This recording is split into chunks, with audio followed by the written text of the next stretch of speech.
Let's eat na po, mga kaserye. Kain-kain na tayo. Ready na ang ating ulam. Ayan. Meron akong eggplant. Ayan, fried eggplant. Boiled ladyfinger. Ayan.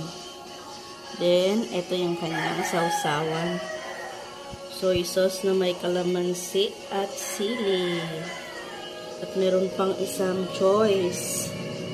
Ayan. Ginamos na dilis with kalamansi at sili. At kung gusto mo rin ng maalat-alat, meron po tayong dried fish. Ayan, may tuyo. May tuyo tayo. Ang paborito nating mga ulam.